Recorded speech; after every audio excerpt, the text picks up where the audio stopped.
और औरतों पर जुल्म किया जा रहा था। याद रखो मेरे भाई, अल्लाह का कानून याद रखो, अल्लाह की सुन्नत याद रखो। अल्लाह अपनी धरती पर कभी जालिमों को बरकरार नहीं रखता, जालिमों की हुकूमत को बरकरार नहीं रखता। अल्लाह ने इस धरती पर मुशरिक और कुफ्र करने वालों की हुकूमतों को बरकरार रखा है, मगर जालिम को अल्लाह ने जड़ से उखाड़ दिया। हर जालिम अपना अंजाम याद रखे। अरबी में कहावत है, लेकुल्ले फिरौन मूसा, हर फिरौन के लिए अल्लाह ताला ने किसी मूसा को तैयार किया। मूसा अलैहिस्सलाम जा रहे हैं, पीछे फिरौन है, सामने पानी है। कौम के लोग कहते हैं मूसा we will be arrested, we will be captured, हम तो पकड़ लिए जाएंगे, गिरफ्तार हो जाएंगे। मूसा अलैहिस्सलाम कहते हैं, ऐ मेरी कौम के लोगों, डरने की जरूरत नहीं है। इन्न मइया रब्बी सयहदीन, मेरा रब मेरे साथ है, मेरा रब जरूर कोई ना कोई रास्ता निकालेगा। ये जो ईमान था मूसा अलैहिस्सलाम के दिल में, ऐ भारत के मुसलमानों, ऐ हिंदुस्तान के मुसलमानों, ये ईमान अपने दिल में पैदा था। तुम अल्लाह अकबर की सदा देने वाले हो, तुम ला इलाहा इल्लल्लाह का कलमा पढ़ने वाले हो। तुम्हारा ईमान हुकूमतों पर नहीं है, तुम्हारा ईमान सियासी पार्टियों पर नहीं है। इन सियासी पार्टियों ने कल भी इस्तेमाल किया था, आज भी तुम्हें इस्तेमाल कर रहे हैं और आइंदा भी करते रहेंगे। तुम ईमान लाए हो रब्बे वाहिद की जात पर, उस अल्लाह की जात पर अपने ईमान को मजबूत करो, उस अल्लाह से अपने ताल्लुक को जोड़ दो। मूसा अलैहिस्सलाम ने कहा मेरा रब मेरे साथ है, वो जरूर कोई ना कोई रास्ता निकालेगा। अभी इतना कहा था मूसा अलैहिस्सलाम ने कि कुरान कहता है, फ़अौहैना इला मूसा अन इद्रिब बिअसाकल बहरा, हमने मूसा को हुक्म दिया कि अपनी लाठी को पानी के ऊपर जाके मार दो। सामने नदी है, दरिया है, दरिया की गहराई कितनी हो सकती है आप अंदाजा नहीं लगा सकते। दरियाए कुलसुम बहुत बड़ी नदी है, वो नदी सामने थी। हजरत मूसा गए और लाठी को जाकर के पानी पर मारा। जैसे ही लाठी को पानी पर मारा है, अभी मैं मुंबई गया था एक हफ्ता पहले, मुंबई में एक ब्रिज है, उसको अटल सेतु बोलते हैं। अटल सेतु 22 किलोमीटर का ब्रिज समंदर के अंदर बना है। अल्लाह, 1-2 किलोमीटर नहीं, 22 किलोमीटर, 22 किलोमीटर का ब्रिज कहां बना है? समंदर के अंदर बना है। इंसान को अल्लाह अगर इतना दिमाग दे सकता है कि इंसान समंदर में ब्रिज बना सकता है, वही 22 किलोमीटर लंबा, तो वो अल्लाह जिसने इंसान को इतना माइंड दिया है, इतना दिमाग दिया है, उस अल्लाह के लिए कौन सी बात नामुमकिन है मेरे भाई। मूसा अलैहिस्सलाम ने लाठी को मारा, न कोई इंजीनियर आया, न कोई नक्शा बना, न कोई पिलर खड़ा हुआ, बीच में रास्ता बन गया। पानी, एक तरफ का पानी इधर रुक गया, एक तरफ का पानी उधर रुक गया और बीच में रास्ता बन गया। अब मूसा अलैहिस्सलाम अपने साथियों को लेकर चलते। जरा इमेजिन करो, तसव्वुर करो, दोनों तरफ पानी रुका हुआ है और मूसा अलैहिस्सलाम बीच में जा रहे हैं अपने साथियों के साथ। फिरौन ने देखा मूसा जा रहे हैं, उनके साथ ईमान वाले जा रहे हैं और पानी बीच में रुका हुआ है, बीच में रास्ता बना हुआ है। फिरौन ने अपने लश्कर से कहा चलो तुम भी इसी रास्ते पर चलो। फिरौन भी चल पड़ा, फिरौन का लश्कर भी चल पड़ा। मूसा अलैहिस्सलाम और ईमान वाले नदी को पार कर गए। जब उस पार चले गए, अल्लाह ने पानी को मिला दिया, पानी को मिला दिया। और जैसे ही पानी को मिला दिया, फिरौन डूब गया। फिरौन के तमाम लश्कर के लोग डूब गए। जब फिरौन डूबने लगा तो कहता है आमनतु बिल्लज़ी आमनत बिही बनु इस्राईल, ऐ अल्लाह मैं तेरे ऊपर ईमान लाता हूं, मैं तौबा कर रहा हूं, ऐ अल्लाह मैं उस अल्लाह के ऊपर ईमान लाता हूं जिस पर बनी इस्राईल ईमान। अल्लाह ने फरमाया आल आना वक़द असैता मिन क़ब्लु, ऐ फिरौन सारी जिंदगी तू गुनाह करता रहा, सारी जिंदगी ईमान वालों को सताता रहा, सारी जिंदगी मूसा अलैहिस्सलाम को सताता रहा। आज जब मौत को सामने देखा तो ईमान ला रहा है। ऐ फिरौन आज तेरा ईमान एक्सेप्ट नहीं किया जाएगा। पता ये चला कि मौत सामने देखने के बाद तौबा एक्सेप्ट नहीं, इसलिए मौत के आने के पहले तौबा करो। जितना दान करना है, जितना नेकी का काम करना है, मौत देखने के पहले कर लो। मौत देखने के बाद तौबा करोगे, तौबा कबूल नहीं। कभी किसी मरने वाले को देखा? मरने वाले की आंखें उठ जाती है। वो जब मौत के फरिश्ते को देखता है ना, कांप जाता है, उसकी आंखें पथरा जाती है। मौत जब सामने आ जाए, हम जब किसी को मरते हुए देखते ना, तो उसकी बोली बंद हो जाती है, उसकी बातचीत बंद हो जाती है। यानी अब उसने मौत को देख लिया, अब तौबा करेगा तो तौबा का कोई मतलब नहीं। तो मौत को देखने के पहले तौबा करो। फिरौन भी मौत को देख करके तौबा कर, अल्लाह ने कहा तेरी तौबा कबूल नहीं होगी। इतने बड़े बड़े महल फिरौन ने बनाए थे, कितने बड़े बड़े बागात थे, कितने बड़े बड़े महल थे, नदियां थी, नहरें थी, तालाब थे, स्विमिंग पूल थे। अल्लाह फरमाता है कम तरकू मिन जन्नातिन व उयून व ज़ुरूइन व मकामिन करीम व नामतिन कानू फीहा फाकिहीन कज़ालिका व औरथनाहा कौमन आखरीन। फिरौन के पास कितने बड़े बड़े बागात थे, महल थे, कितने ऐशो आराम से रहा करता था। आज उसके महल में कोई और रह रहा है, उसके बाग का फल कोई और खा रहा है, उसकी नहर का पानी कोई और पी रहा है। फमा बकत अलैहिमुस समाउ वल अर्दु वमा कानू मुनज़रीन। आज फिरौन मर गया, न आसमान रो रहा है, न जमीन रो रही है, कोई रोने वाला भी नहीं, कोई आंसू बहाने वाला भी नहीं है। ऐसी मौत हुई, कोई आंसू बहाने वाला। तो ऐसी मौत मत मरो मेरे भाई, मरना तो सबको है। ये जमीन, ये जायदाद, ये प्रॉपर्टी सब यही रह जाएगी। इस दुनिया की कोई हकीकत नहीं है। वमल हयातुद दुनिया इल्ला मताउल गुरूर। ये दुनिया धोखे का सामान है, बहुत धोखेबाज है दुनिया। इंसान गुनाह करता है, उसे लज्जत मिलती है, उसे मजा आता है। मोबाइल पर गंदा वीडियो देखा, मजा आया। किसी लड़की को छेड़ दिया, मजा आया। शराब के 2-4 पैग लगा लिए, मजा आया। जिना कर लिया, मजा आया। मगर 10 मिनट के बाद, 1 घंटे के बाद, 1 दिन के बाद गुनाह का ये खुमार उतरेगा, तब एहसास होगा मैंने क्या कर दिया, मैंने क्या कर दिया, मैंने किसको नाराज कर दिया, मैंने ये क्या कर दिया। एहसास होगा मेरे भाई। अगर दिल में ईमान है, गुनाह के बाद एक न एक बार एहसास। गुनाह के अंदर लज्जत है, गुनाह के अंदर मजा है, मगर गुनाह इंसान को बर्बाद कर देता है।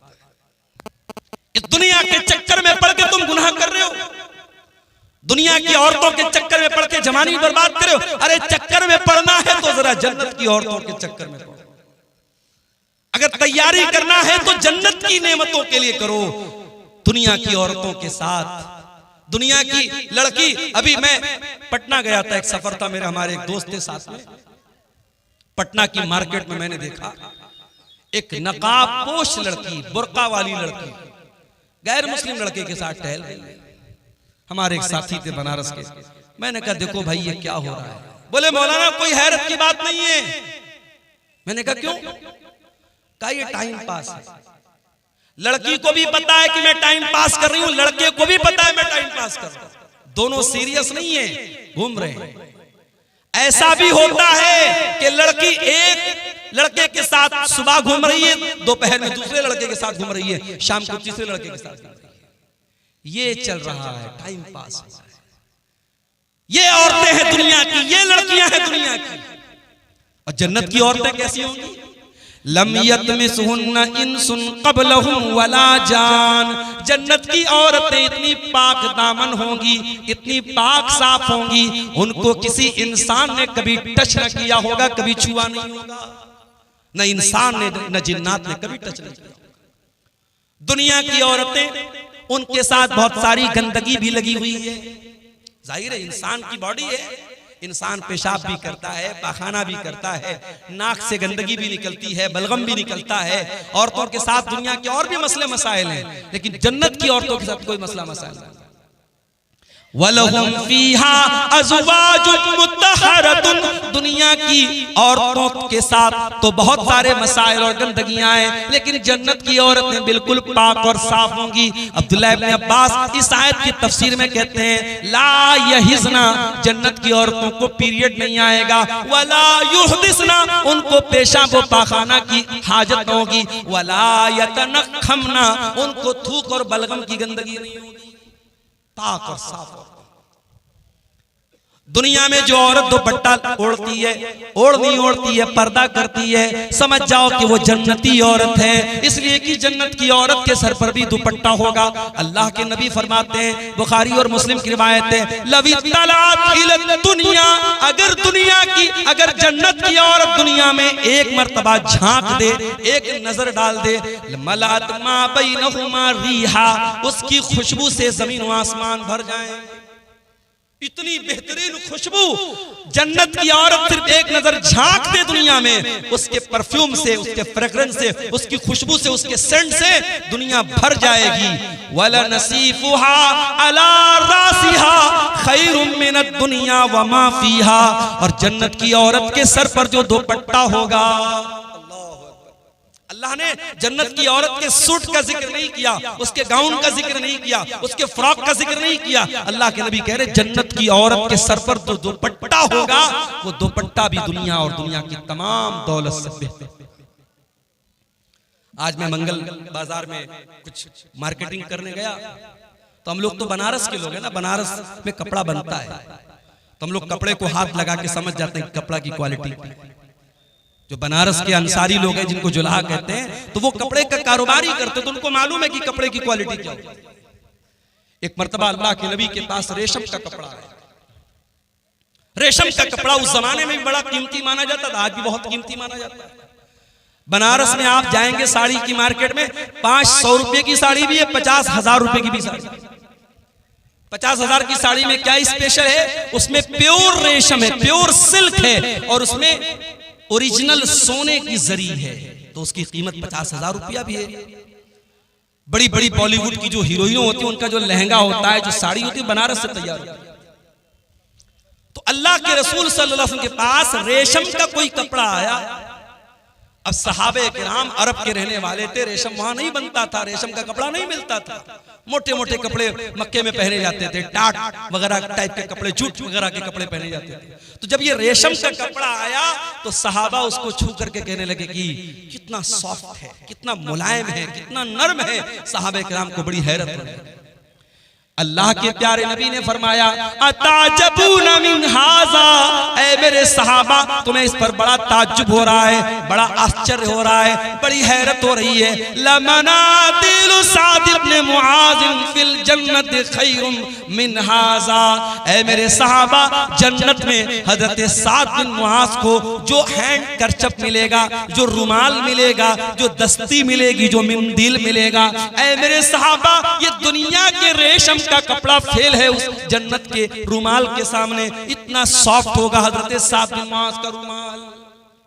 जब जन्नत का रुमाल इतना सॉफ्ट होगा, तो जन्नत का कपड़ा कितना प्यारा होगा। अल्लाह ने जब जन्नत के कपड़े का जिक्र किया तो फरमाया सियाबन खुज़रम मिन सुंदुसिन व इस्तबरक, जन्नतियों के बदन पर रेशम का कपड़ा होगा, और रेशम भी दो टाइप का होगा, एक रेशम सुंदुस होगा और एक रेशम इस्तबरक होगा।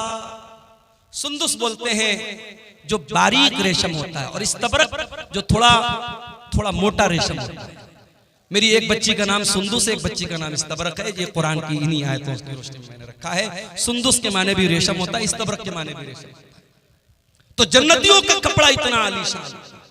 तुम दुनिया के कपड़े पर मर रही हो मेरी बहनों, तुम अपनी अलमारी पे कपड़े निहार रही हो, अपने वार्डरोब में कपड़े निहार रही हो, और अपने मेकअप आइटम को देख रही हो, अपनी ज्वेलरी बॉक्स को देख रही हो। आओ जरा जन्नत की ज्वेलरी तैयार करो, जरा जन्नत के कपड़े तैयार करो, जरा जन्नत के लिए अपने आप को तैयार। दुनिया की जिंदगी की क्या हकीकत है मेरे भाई। आगाह अपनी मौत से कोई बशर नहीं, आगाह अपनी मौत से कोई बशर नहीं, सामान 100 बरस का है पल की खबर नहीं। कितनी औरतों को मैंने देखा, बड़े कपड़े इकट्ठा करती थी, बड़ी ज्वेलरी इकट्ठा करती थी, मर गई। आज उनके कपड़े उनकी बेटियां लेके जा रही हैं, उनकी बहुएं लेके जा रही हैं, उनकी पड़ोस की औरतें लेके जा रही, उनके रिश्तेदार की औरतें लेके जा रही हैं। आप नहीं जानते कपड़ा आपका है कल कौन पहनेगा, मकान आपका है कल कौन रहेगा, नेमतें आपकी हैं, दौलत आपकी है, कल कौन फायदा उठाएगा। आगाह अपनी मौत से कोई बशर नहीं, सामान 100 बरस का है, पल की खबर नहीं। एक बहुत बड़े बादशाह गुजरे, उनका नाम था हारून रशीद। हारून रशीद एक मुसलमान बादशाह थे, खलीफा थे। उनके दौर में बहुत अल्लाह के नेक बंदे थे, उनका नाम था इब्ने सम्माक। हारून रशीद एक मर्तबा इब्ने सम्माक से मिलने के लिए गए। ऐ इब्ने सम्माक, आप बहुत बड़े आलिम दीन हैं, मैं आपके पास आया हूं, आपसे मसला मसाइल नहीं पूछना है, मैं आपसे बस ये पूछना चाहता हूं कि कुछ नसीहत कर दीजिए, कोई पैगाम मुझे दे दीजिए, कोई मैसेज दे दीजिए, कोई संदेश दे दीजिए, कोई नसीहत दे दीजिए। इब्ने सम्माक ने कहा, अमीरुल मोमिनीन, सपोज कर लीजिए, तसव्वुर कर लीजिए कि आप एक सहरा में जा रहे हैं, एक रेगिस्तान में जा रहे हैं, खाना खत्म हो गया, पानी खत्म हो गया, आपको बड़ी जोर की प्यास लग गई और दूर दूर तक पानी नहीं मिल रहा है। आप जैसे जैसे आगे बढ़ रहे हैं, आपका गला सूख करके कांटा हो रहा है और प्यास से आपका बुरा हाल हो रहा है। इतने में एक आदमी आता है और उसके पास एक प्याला पानी है। उसने कहा, ऐ खलीफा, मैं आपको एक प्याला पानी देने को तैयार हूं, शर्त यह है कि आप अपनी आधी बादशाहत मुझे दे दें। तो ऐ बादशाह सलामत, ऐ अमीरुल मोमिनीन, क्या आप अपनी बादशाहत को बचाएंगे या उसको बादशाहत देकर के पानी ले लेंगे? हारून रशीद ने थोड़ी देर सोचा, कहा कि ऐ इब्ने सम्माक, मैं बादशाहत दे दूंगा, पानी ले लूंगा, क्योंकि जान बचाना जरूरी है, मेरी जान जा रही है प्यास के मारे, मैं आधी बादशाहत दे दूंगा और पानी ले लूंगा।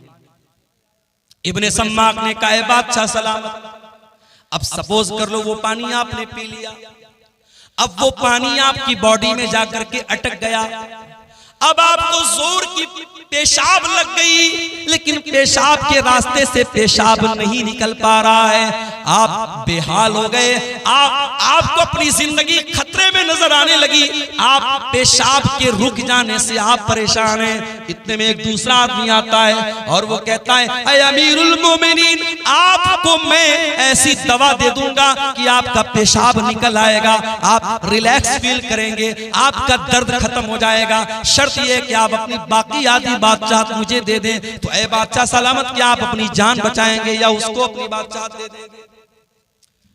हारून रशीद ने कहा कि मैं अपनी आधी बादशाहत दे दूंगा और उससे वो दवा ले लूंगा ताकि मेरा पेशाब हो जाए, मेरी तकलीफ दूर हो जाए, मेरी जान बच जाए। इब्ने सम्माक ने कहा, बस ऐ हारून रशीद, फंजुर या अमीरल मोमिनीन इला मुल्किका हाज़त तवील वल अरीज़। ऐ बादशाह सलामत, इतनी लंबी चौड़ी आपकी बादशाहत है, ला तुसावी शरबतन व बौलतन, इतनी बड़ी बादशाहत की क्या हैसियत है कि पेशाब के चंद कतरे और पानी के चंद कतरों की वैल्यू आपकी सारी हुकूमत के बराबर है। ऐ बादशाह सलामत, कभी इस हुकूमत पर नाज न करना, कभी गुरूर न करना, अगर वक्त पड़ गया तो पानी के चंद कतरों के बराबर आपकी बादशाहत है और पेशाब के चंद कतरों के बराबर आपकी बादशाहत है। मेरे भाइयों, ये है दुनिया की हकीकत। दुनिया के पीछे मत मरो मेरे भाइयों। हर जुमा के दिन आप सुनते हैं इमाम साहब सूरह आला की तिलावत करते हैं, बल तुसिरूनल हयातद दुनिया वल आखिरतु खैरुम व अबका। मेरे बंदो, तुम दुनिया की जिंदगी को तरजीह देते हो, तुम दुनिया की जिंदगी को ऊपर रखते हो, जबकि आखिरत की जिंदगी ज्यादा बेहतर और ज्यादा बाकी रहने वाली है। तुम्हें तो आखिरत की तैयारी करना चाहिए। अब सवाल पैदा होता है कि क्या हम दुनिया में ना रहे, दुनिया का हक अदा न करें, बीवी का हक अदा न करें, बच्चों का हक अदा न करें? नहीं, ये इस्लाम की तालीम नहीं है। हमें दुनिया में रहना है, हमें बीवी का हक भी अदा करना है, हमें बच्चों का हक भी अदा करना है, हमें माँ बाप का हक भी अदा करना है, लेकिन हमें दिल नहीं लगाना है दुनिया से। जगह जी लगाने की दुनिया नहीं है, ये इबरत की जा है, तमाशा नहीं है। दिल लगाओ तो जन्नत से लगाओ, दिल लगाओ तो आखिरत से लगाओ। दुनिया दिल लगाने का ठिकाना नहीं है। दुनिया में कैसे रहना है? अल्लाह के प्यारे नबी अब्दुल्ला इब्ने उमर का कंधा पकड़ करके कहते हैं, कुन फिद दुनिया का गरीब। अय अब्दुल्ला, दुनिया में ऐसे जिंदगी गुजारो जैसे परदेसी जिंदगी गुजारता है।